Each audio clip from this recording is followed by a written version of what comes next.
E aí, galera, tudo bem com vocês? Eu espero que sim. Eu sou a professora Dani e hoje nós vamos falar de probabilidade.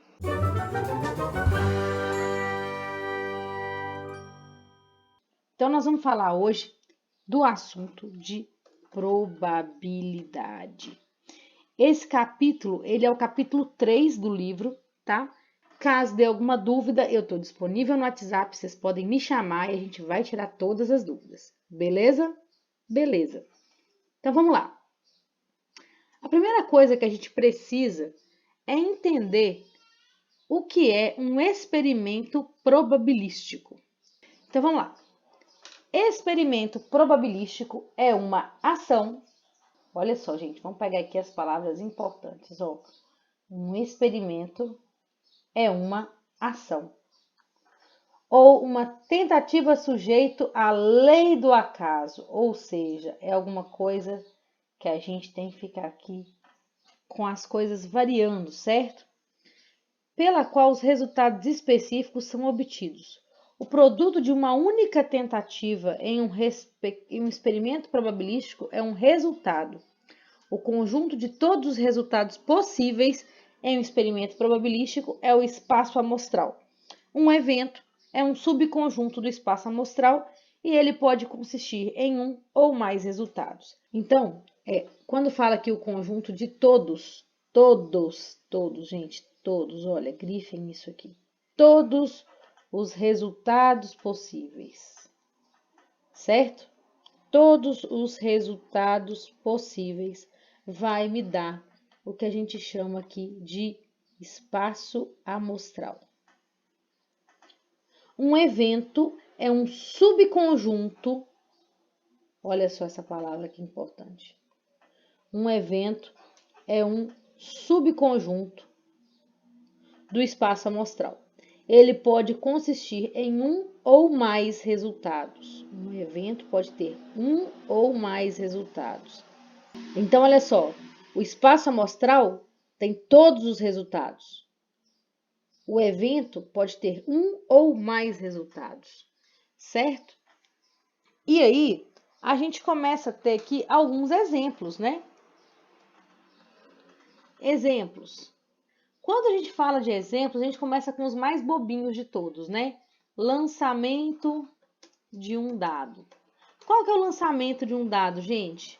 Qual é o espaço amostral do lançamento de um dado? Vamos lá. Um dado tem os números de 1 até 6. Isso é o espaço amostral. Agora, se eu coloco aqui lançar um dado e obter um número maior ou igual a 5. Então, esse é o nosso evento. Qual é o resultado desse nosso evento? O número 5 e o número 6. Tá vendo? Enquanto no lançamento de um dado o espaço amostral é 1, 2, 3, 4, 5, 6, lançar um dado e obter um número maior que 5, maior ou igual a 5, vai ter 5 ou 6 somente, tá vendo? Então, o espaço amostral ele tem todos os resultados.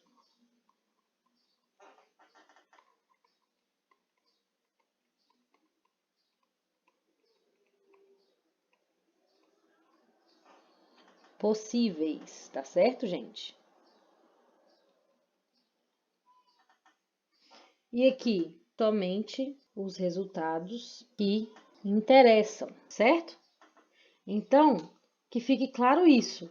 Enquanto no espaço amostral a gente tem todos os resultados possíveis, no evento a gente tem somente os que nos interessam. Um outro exemplo bacana, além de lançamento de dado, é escolha aleatória de cartas de um baralho.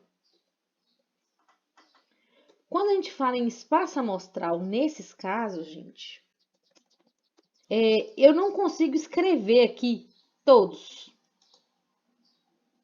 Não dá para escrever. Aliás, dá, mas são 52 cartas. Então, nesse caso, é melhor a gente falar que o N do espaço amostral é igual a 52. Escolher aleatoriamente uma carta do baralho e extrair uma rainha ou dama, né? Qual vai ser o nosso evento? O nosso evento a gente consegue tirar aqui, ó. A gente tem o Q de copas, a gente tem o Q de ouros, a gente tem o Q de paus e a gente tem o Q de espada. Olha aqui. Isso aqui, gente, é o espaço amostral de baralho, né? Eu não sei se todos vocês conhecem baralho, porque eu sei que algumas pessoas não gostam de jogar, né?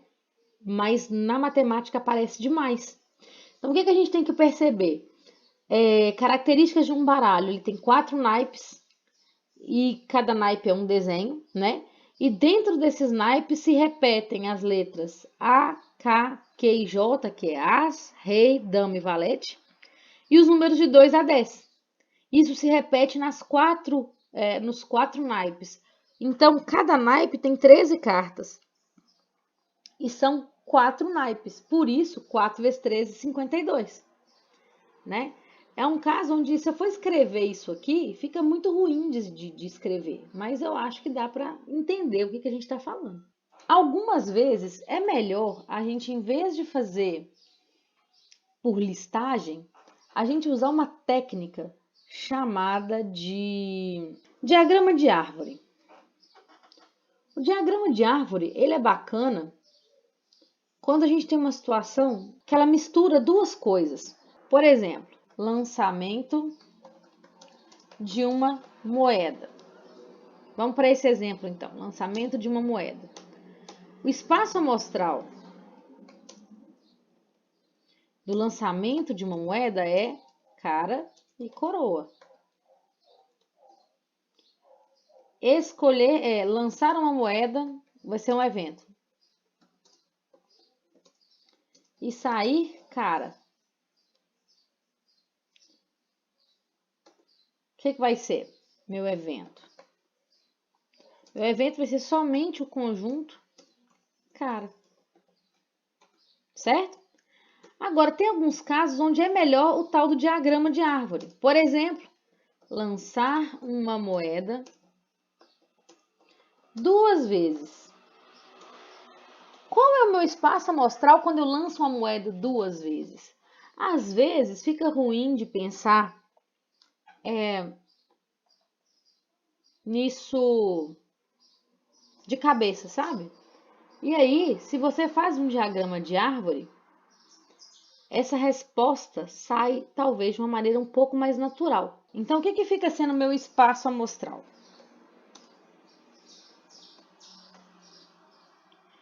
No meu primeiro lançamento, eu posso ter cara ou eu posso ter coroa. E aí, depois que eu lancei cara, eu posso ter outra cara e outra coroa. Ou eu posso ter outra cara e outra coroa. Concordam ou não? Então, quando eu lanço uma moeda 2 vezes, eu posso ter cara, cara, cara, coroa, coroa, cara e coroa, coroa. Esse é o meu espaço amostral. Então, aí eu escrevo ele depois por extenso. Então, como é que fica o nosso espaço amostral? Só para ficar claro como é que ele tem que ficar. Você escreve depois cara, cara. Você escreve em forma de pares ordenados, tá? Porque são duas coisas, né? Cara, cara, cara, coroa, coroa, cara, coroa, coroa. Esse é meu espaço amostral. Quantos elementos tem meu espaço amostral? Meu N de U. Nós vamos chegar nisso daqui a pouquinho, vamos começar a treinar isso de uma vez. Quantos elementos tem meu espaço amostral? Ele não tem 1, 2 aqui, não. Cada par ordenado aqui, ó. Beleza, gente? Agora, se eu venho com um evento, sair 2 faces iguais. Quando é assim, o nosso evento pode ser o quê? Quais são as opções que a gente tem? A gente tem a opção cara a cara e coroa, coroa. Ou sai aqui cara a cara, ó. Ou sai coroa, coroa. Né? É o seguinte, Essa maneira que o nosso espaço amostral está sendo calculado, vocês perceberam que a gente precisa descrever ele toda hora, né? Agora, em alguns casos,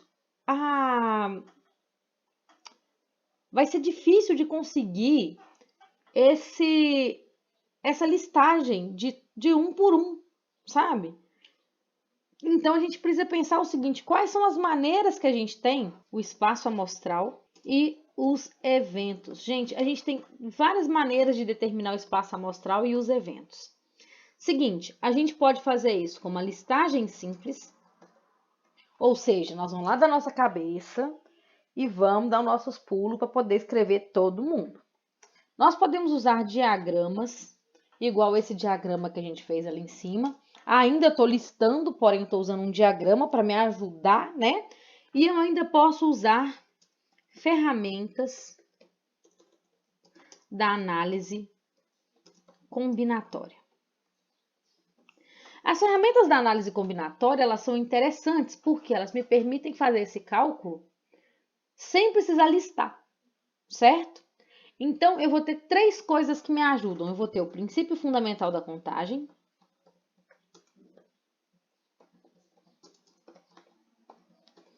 A gente também vai ter arranjo e combinação, certo? Então, a gente pode fazer isso aqui para listar o espaço amostral e os eventos, certo? Porque da mesma maneira que eu entendo que todo evento sai de dentro de um espaço amostral, conhecendo bem meu espaço amostral, por consequência, eu consigo descobrir os meus eventos. Vamos falar, então, do princípio fundamental da contagem. O livro traz só o princípio fundamental da contagem, ele não fala nem de arranjo, nem de combinação. Então, eu não vou falar também, tá? No princípio fundamental da contagem, a gente tem esse enunciado aqui que o livro traz pra gente. Se um evento pode acontecer de N maneiras e um segundo evento pode acontecer de N maneiras, o número de maneiras que esses dois eventos podem ocorrer em sequência é M vezes N. Essa regra pode ser atendida para qualquer número de eventos ocorrendo em sequência. Agora, a gente tem que pensar o seguinte, esses eventos aqui, ó, a gente vai chamar de eventos independentes, tá? Esses eventos aqui, ó, chama de eventos independentes. Em bom português, é isso que ele significa. Um evento não precisa do outro para acontecer. Exemplo, quando a gente fala do lançamento das moedas aqui em cima, pensem que o lançamento de uma moeda, não da moeda pela primeira vez, o lançamento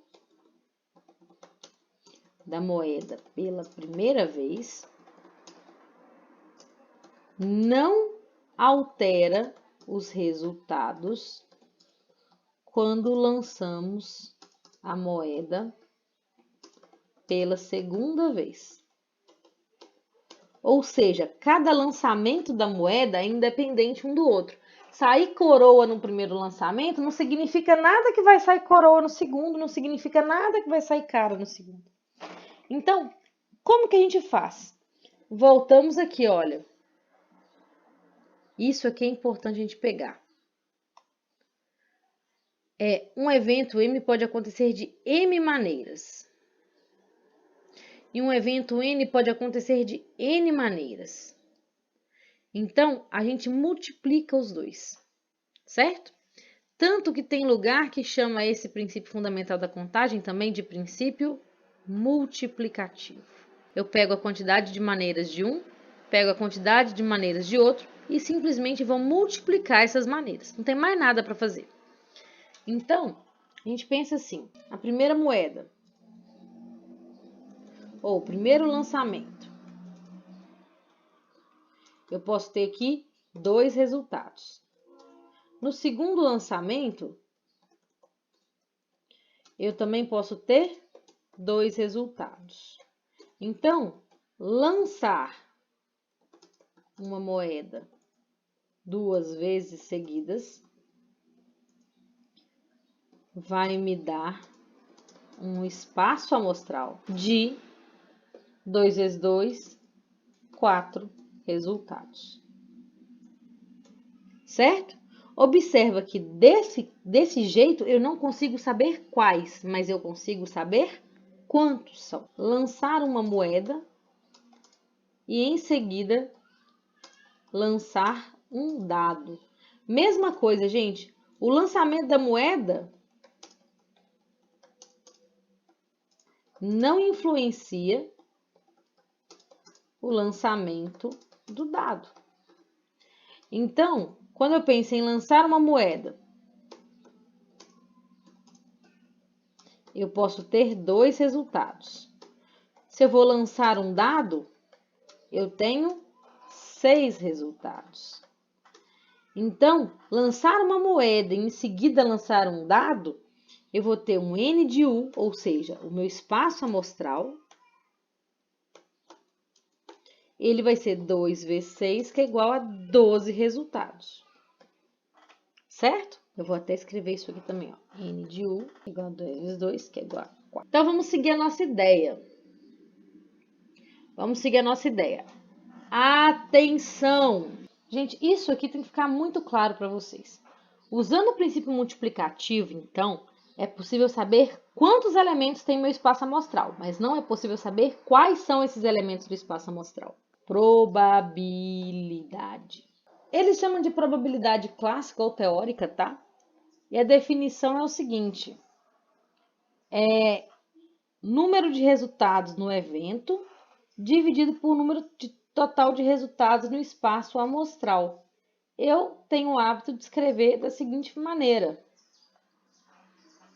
Para poder resumir isso aqui, eu resumo isso como uma divisão. Isso é N de E sobre N de U. E é quem? É o meu evento. Certo? E U é quem? É o meu espaço amostral. Então é até bom, depois que a gente sabe disso, fazer um passo a passo para calcular a probabilidade. Primeiro passo: determine o seu espaço amostral.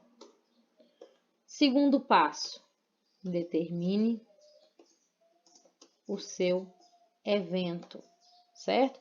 Quando eu falo em determinar o espaço amostral, gente, obviamente meu objetivo é encontrar a quantidade de elementos que tem nele, tá? Meu evento. Só depois que eu tenho isso, eu consigo calcular a probabilidade. A coisa é muito fácil. É muito, muito fácil. Quando eu vejo que meus alunos têm problemas com probabilidade, é porque a gente dá exemplos iniciais que intuitivamente a gente consegue calcular a probabilidade de cabeça. Aí, uma vez que a gente calcula a probabilidade de cabeça para esses intuitivos, quando chega nos exercícios um pouco mais difíceis, vai agarrar. Vai agarrar porque nos exercícios fáceis, que era para treinar o método, você fez de maneira intuitiva. E aí, na hora que chega nos mais difíceis, que precisa saber o método bem, você está inseguro porque não treinou quando devia. Tá certo? Então, eu vou fazer aqui uns exemplinhos rapidão para a gente poder entender isso no nível bem básico e já num nível mais enjoadinho. Olha só, exemplos. No lançamento de um dado, qual é a probabilidade de obter um número maior ou igual a 5? Observa que isso é o que a gente fez lá no exemplo 1. Agora, tá falando que tem que achar espaço amostral? Não tá. Tá falando que tem que achar evento? Também não tá. Como é que eu sei que é probabilidade? Porque tá escrito aqui, olha, probabilidade. É tipo uma palavra-chave do exercício. Todo exercício de probabilidade vai estar escrito a palavra probabilidade ou algum sinônimo. Quais as chances? Entendeu? Você tem essas palavras-chave no enunciado. Então, vamos fazer o passo a passo. Vou até copiar isso aqui, ó. Qual é o espaço amostral do lançamento de um dado? N de U é 6. Por quê? Porque a gente já fez isso aqui em cima, ó. 1, 2, 3, 4, 5, 6. E qual é o meu evento? 5 e 6. Se meu evento é 5 e 6, N de E é 2. Calcule a probabilidade. Vamos lá. A probabilidade de E acontecer é N de E sobre N de U. Ou seja, 2 sobre 6. Ou seja, 1/3. Aí, vou aproveitar o momento para falar. Quais são as maneiras que eu posso colocar uma resposta de porcentagem? Pode estar em fração, pode estar em decimal e pode estar em porcentagem, sem problemas, certo? Quando eu digo ou, gente, é porque é bem individual mesmo. Por exemplo, a gente tem uma tendência aqui a fazer o exercício de forma que vai dar uma divisão. Não precisa dividir se a fração já me resolve. Agora, se acontecer, a gente tem um exercício que já esteja em decimal, ou que já esteja em porcentagem, aí tudo bem, trabalhamos assim. Mas caso contrário, é muito melhor para todo mundo trabalhar em forma de fração. Vocês ganham tempo porque não tem que terminar, vamos dizer assim, não tem que dividir. Eu ganho tempo porque eu visualizo muito mais rápido, né? Tudo fica melhor. A única coisa que eu fiz aqui, olha, que eu quero que fique claro, é que daqui para cá eu fiz uma simplificação, né? Aqui, ó.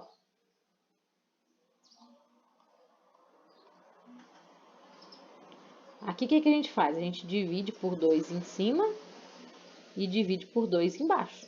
Então, 2 dividido por 2 dá 1, 6 dividido por 2 dá 3, tá vendo? Isso aqui. Isso é importante. Mais um exemplo aqui. No lançamento de uma moeda e de um dado, qual é a probabilidade de sair cara e um número primo? Então, gente, olha, eu lancei uma moeda e um dado, qual a probabilidade de sair cara e um número primo? Primeiro, eu tenho que entender o seguinte, qual é o espaço amostral que eu tenho aqui? A moeda é duas chances, o dado é 6, então é 2 vezes 6 que dá 12.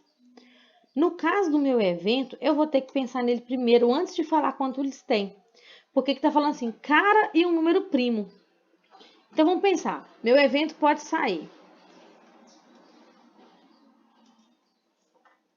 cara com o número 1? Não, 1 não é primo. Pode sair cara com 2? Sim, 2 é primo. Pode sair cara com 3, porque 3 também é primo. Não vai sair cara com 4, porque 4 não é primo. Cara com 5, tudo bem, 5 é primo. Cara com 6 também não é primo. Então, quantos elementos tem no meu conjunto aqui do meu evento? 3. Então, N de E é 3. Calcule a probabilidade. Vamos lá. Qual é a minha probabilidade? Só lembrando a fórmula, é N de E dividido por N de U. N de E é 3. N de U é 12. De novo, nós vamos ter que simplificar, pessoal. E aí, eu vou dividir em cima e embaixo por 3. E dá 1/4. 1/4 é a mesma coisa que 0,25, que é a mesma coisa que 25%. Então, olha só. Aqui eu meio que misturei as ideias. No primeiro passo, o espaço amostral, a gente usou um método de fazer princípio multiplicativo, né? Princípio fundamental da contagem. O segundo, como perguntou assim, sair cara e um número primo, eu precisei realmente listar dentro desses 12 quais que me interessavam. Feito isso, dito isso, aí eu tenho a minha probabilidade. Certo? Beleza. Eu acho que tá bom para um início de conversa entender o que é a probabilidade clássica. Então, a probabilidade clássica eu sempre vou conseguir pegar todo o meu espaço amostral, eu sempre vou conseguir pegar o meu evento e vou fazer essa conta bonitinho, certo? Agora nós vamos para um outro estilo de probabilidade. Talvez ele é um pouco mais realístico para a gente, tá? É o que a gente chama de probabilidade empírica. Olha só, A probabilidade empírica ou estatística é baseada em observações obtidas de experimentos probabilísticos. A probabilidade empírica de um evento é a frequência relativa do evento é. Gente, presta atenção. Isso aqui é muito importante. Isso aqui está fácil, olha. Frequência relativa do evento é. Ou seja, basta analisar na coluna de frequência relativa o que está querendo, certo? Agora, observe outra coisa. Essa fórmula aqui, ó, a ideia da fórmula não mudou. Vou pegar um exemplo aqui do livro, tá? Pessoal, eu precisei trocar meu lugar de gravação aqui, então se vocês escutarem mais barulhos, mais ruídos, é do local onde eu estou trabalhando, tá? Uma empresa está conduzindo uma pesquisa pela internet com indivíduos selecionados aleatoriamente para determinar com que frequência eles reciclam. Até o momento, 2.541 pessoas foram pesquisadas. A distribuição de frequência da tabela 3.2, que no caso é essa tabela aqui, mostra os resultados. Qual é a probabilidade de que a próxima pessoa pesquisada sempre recicle? Gente, a regra é clara, ela é muito simples. A probabilidade não mudou de fórmula. A fórmula da probabilidade é a mesma. A probabilidade de um evento é igual ao N do evento dividido por N de U. O livro trocou a linguagem, mas não precisa trocar. Quantas pessoas responderam sempre? Porque quando fala a próxima pessoa pesquisada sempre recicle, quando ele me fala isso aqui, é só eu vir aqui, ó, na coluna do sempre. O sempre aqui, ó, é 1054. Então, olha que legal. Então, a probabilidade, pessoal, é só dividir 1054 por 2451. Pessoal, então, como é que a gente chegou nesse 0,43? Então, dividindo 1054 por 2451. Observa que esse 0,43 também pode ser escrito como 43%, tá certo? Agora, olha que interessante. Isso que eu calculei aqui nada mais é do que a coluna que a gente pode acrescentar aqui de frequência relativa. Então, aqui é 0,43, né? Porque a gente dividiu 1054 por 2451. Eu vou escrever para ficar claro que todo mundo entendeu de onde que surgiu o 0,43. Então, 613, se eu dividir por 2.451, 613 dividido por 2.451 vai dar 0,250. Eu vou colocar como 0,25. A próxima, 417 dividido por 2.451 vai dar 0,17. 196 dividido por 2.451. O que vai dar isso aqui? 0,079. 0,079, só que tinha mais um 9, gente, depois desse 9 aqui. Então, eu vou arredondar isso aqui para 0,80, tá certo? Próximo, 171 dividido por 2.451. O que eu vou ter aqui? 171 dividido por 2.451 vai dar 0,6729 de novo. Então, por arredondamento, isso vira um 3, tá certo? Agora, pessoal, olha que interessante. 0,43 mais 0,25 mais 0,17 mais 0,080 mais 0,673. Isso deu muito errado. Claro que deu errado. Eu errei ali, ó. Aqui, gente, dá 0,069. 697. 697, quando eu arredondo, gente, como é 69, vira 0,70. Então, eu vou trocar aqui.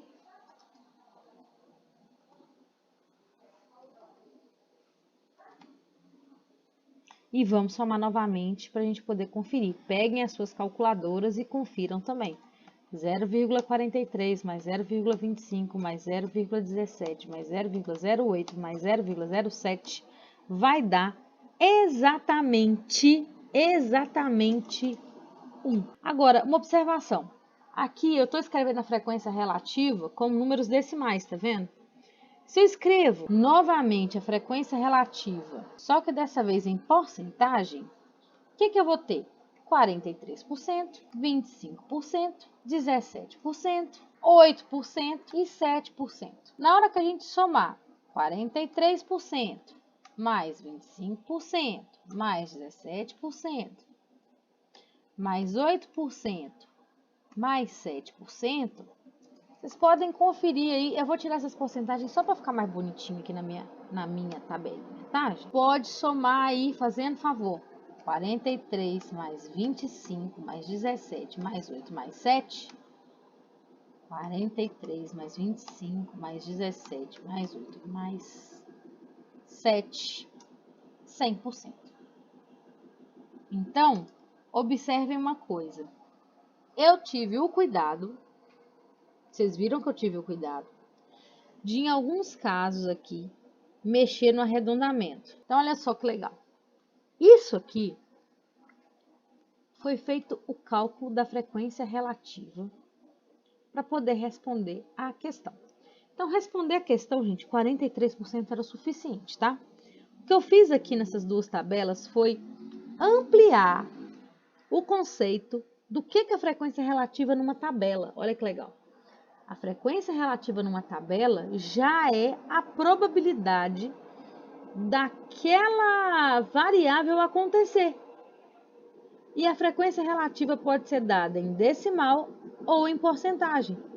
E a soma das frequências relativas, no caso de porcentagem, tem que dar sempre 100%. No caso de decimal, tem que dar sempre igual a 1. Essa tabela, que tem todo o nosso espaço amostral, tudo bonitinho, é uma chamada distribuição de frequências. E se eu trabalhar de fazer o meu gráfico, minha tabela, em vez de mexer com frequências absolutas, mexer com as frequências relativas, eu posso falar que eu tenho uma distribuição de probabilidade. Isso vai ser, inclusive, o assunto que nós vamos trabalhar no futuro, tá?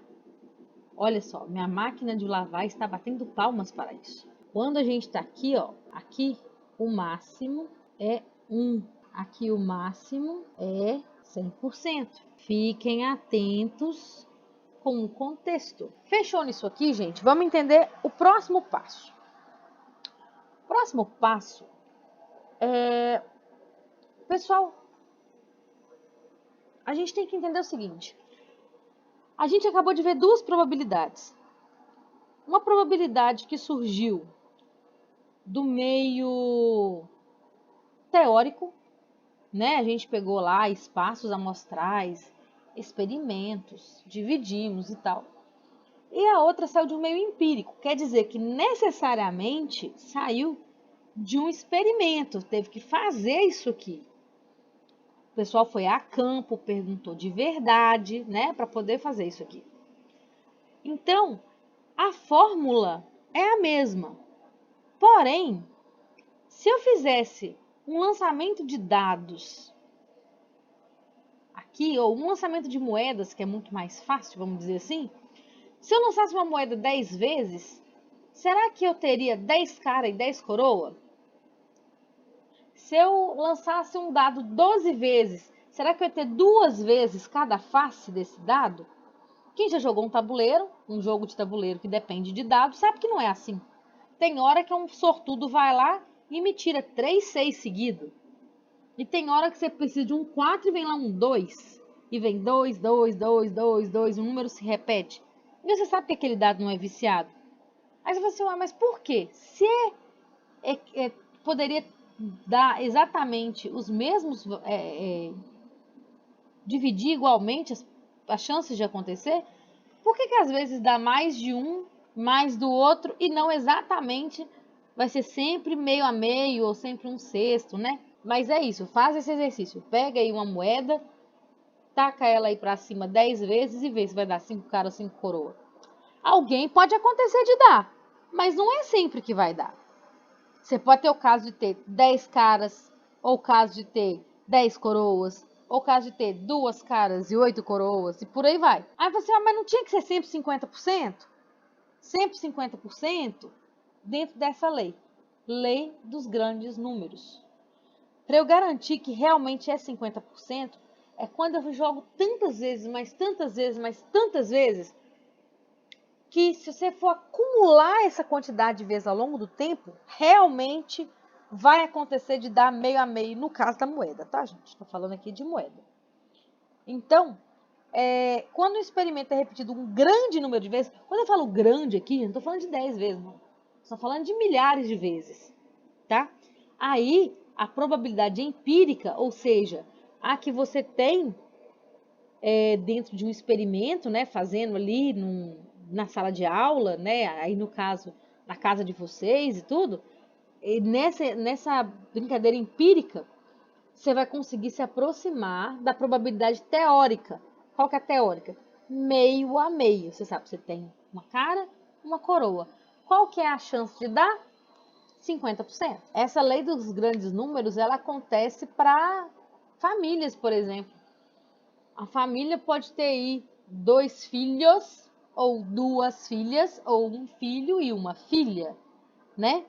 Se você pensa que é 50% de chance de nascer, né, no gênero masculino ou feminino, você deveria sempre, todo mundo que tem 2 filhos, ter um casal. E não é isso que acontece. Mas por quê? Porque são 2 gravidezes. 2 gravidezes não é nada. Agora, quando você entra numa escola, você vai lá ver que a quantidade de meninos que nasceu naquele mesmo ano, você tem lá aproximadamente igual a quantidade de meninos e meninas. Por quê? Porque o experimento gravidez foi repetido várias vezes e aí a gente tem a quantidade de um e de outro, tá bom? É só sobre isso que fala-se a lei dos grandes números. Isso que eu falei aqui, do máximo ser 1, do máximo ser 100%, a gente tem uma coisa importante para a gente pensar. Vou colocar aqui, observação importante. Para um dado evento, a sua probabilidade de acontecer é sempre um valor entre 0% e 100%. Agora, isso você está trabalhando em porcentagens. Se eu estou trabalhando nos números reais, eu vou colocar ou entre 0 e 1, tá certo? Por que entre 0 e 1? Vamos pegar o exemplo aqui de novo. Se todo mundo respondesse o ideal, que sempre faz a reciclagem, né? Se todos esses 2.451 pessoas fizessem a reciclagem sempre, eu ia dividir 2.451 por 2.451. Quando eu divido um número por ele mesmo, a regra é que essa divisão vai dar 1, certo? E 1 em porcentagem é 100%. Outra coisa que a gente tem que aprender é sobre a probabilidade subjetiva. A probabilidade subjetiva, eu nem vou colocar ela aqui porque ela não vai trazer nenhum trabalho para a gente agora, justamente pelo que ela se chama, subjetiva. Uma coisa subjetiva, ela não tem um método para calcular, ela não é calculada via continha, via fórmula, né?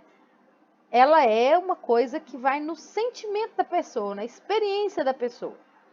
O que é um exemplo de probabilidade subjetiva? Você precisa fazer uma cirurgia e aí você tem a chance de sucesso dessa cirurgia. Você pergunta para o médico, e aí, qual que é a chance de dar certo? Ah, uns 80%. De onde é que ele tirou esse 80%? Ele fez um estudo científico com todas as cirurgias que ele já fez para falar que de cada 10 cirurgias, 8 dão certo e 2 dão errado? Às vezes não. Ele está falando aqui dali da cabeça dele, da experiência dele profissional. Se isso é uma experiência profissional, se isso é sobre o sentimento da pessoa a respeito de alguma coisa, essa probabilidade ela é subjetiva. Outro exemplo, se nós estamos falando aqui de uma análise comportamental, Qual é a probabilidade de um jovem querer sair na sexta-feira à noite, considerando um período não pandêmico? Pelo amor de Deus, período pandêmico ninguém sai de casa. A probabilidade do jovem sair à noite, se ele é solteiro, é de 80%. Ah, você tá namorando, cai para os 60%. Entenderam? Mas onde é que tá escrito isso? Eu fiz alguma análise sobre isso? Não, eu tô falando da minha cabeça. Fonte, voz da minha cabeça. Então, isso aí é probabilidade subjetiva. Qual que é o valor que ela vai ter pra gente em estudos? Nenhum. Só a confiança de quem tá falando. Então, tomem cuidado com isso. Por último, na aula de hoje, nós vamos falar de eventos complementares. Esse nome é muito bonito, tem um significado muito legal. O complemento do evento é o conjunto de todos os resultados em um espaço amostral que não estão incluídos no evento E. O complemento do evento é denotado por E'. Vamos trazer alguns exemplos aqui de eventos complementares? Se meu evento E for sair um número par no dado. Qual é o evento E'? Sair um número ímpar no dado. Tem que ser exatamente o oposto. Tem que abarcar todas as opções. Não pode faltar ninguém, certo? Eu não posso colocar assim, o contrário de sair um número par no dado é sair o número 1 no dado. Não, porque tem que sair os outros todos, né? Então, é jogar uma moeda e ter o resultado cara. Qual vai ser o E'? Jogar uma moeda e ter o resultado coroa. Essa é interessante.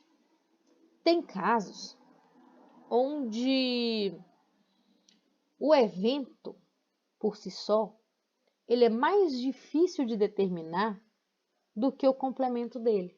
Exemplo C. Extrair 2 cartas em um baralho e obter pelo menos uma letra. Quando eu falo letra, é aquilo que eu falei ali em cima. A, K, Q ou J. Aí eu tenho tantas opções, gente, porque eu posso ter qualquer letra com qualquer número e tal. Qual vai ser o complemento desse que é muito mais fácil de analisar? Quando eu falo pelo menos um, o contrário de pelo menos um é nenhum. Então, é extrair 2 cartas em um baralho e obter apenas números. Olha como é que é muito mais fácil eu analisar assim, nossa, eu tenho que extrair essa carta num baralho. Então, eu vou obter só números. É muito mais fácil calcular a probabilidade do E' do que do E. Tá? E aí, o que isso vai me ajudar? É mais fácil o E' do que o E. Por que isso vai ser bom para mim? Porque tem uma fórmula, uma propriedade, chamem como quiserem, que fala o seguinte: a probabilidade do evento E somada com a probabilidade do evento E', vai dar sempre 100%. Ou 1, tá? Quer dizer, aqui a letra C, obter pelo menos uma letra, ia ser difícil demais de fazer. Mas a letra E' vai ser fácil. Então, o que eu vou fazer? Aí eu vou calcular o E'. E aí depois eu subtraio de 100% e vou achar o E. Há uma outra coisa importante que a gente tem que ver. Se eu coloco o experimento E, é sortear uma letra do alfabeto e sair uma consoante. O E', ele vai ser sortear uma letra do alfabeto e sair uma vogal. Por que eu estou falando essa letra D e essa letra C como importantes para a gente? A letra A e a letra B deixam a gente muito mal acostumado de achar que o evento de complemento é 50% para cada um. E não tem essa obrigação. Então, vamos tomar muito cuidado. Realmente, gente, aqui é 50% e 50%. Agora aqui, ó, sabendo que o alfabeto tem 26 letras, gente, aí você, o que é mais fácil calcular? A probabilidade é linha. Nesse caso aqui, ó, muito mais fácil calcular a probabilidade é linha. Então, vamos pensar o seguinte, ó. A probabilidade de E' é 5 sobre 26. Certo? Que eu vou dividir aqui só para ficar claro. Dá 0,192. Vamos trabalhar sempre com 3 casas decimais, tá, pessoal? Então, se eu quero saber P de E, eu posso fazer simplesmente 1 menos 0,192. Quanto vai dar isso? Dá 0,808. Ou seja, enquanto aqui é 19,2%, aqui é 80,8%. A distribuição, então, por ser complemento, né? A gente não tem obrigação de ser sempre 50%. Então, pessoal, olha só, fiquem sempre atentos com essa regra, tá? Não tem obrigação de ser sempre 50% e 50%, igual a gente tem nesse caso da letra E aqui, ó, 19,2 e 80,8, tá vendo? Então, a gente tem que calcular sim, e essa fórmula aqui, ó, é o que nos prova, né, que é importante a gente prestar muita atenção. Tá certo, pessoal? Ó, os eventos, quando eles são, então, chamados de eventos complementares, um complementa o outro, então eles não podem ter nenhuma interseção. Cada um é um separado, né? E ao mesmo tempo que quando você junta os dois, eles te dão todo o espaço amostral. E o mais legal é que a soma das probabilidades deles sempre vai dar 100% ou 1, tá bom? Então, pessoal, essa é a primeira parte da nossa aula. Eu espero que vocês tenham entendido, que vocês tenham gostado. Deixem seu like, se inscrevam no canal e até a próxima aula. Um beijinho e tchau, tchau!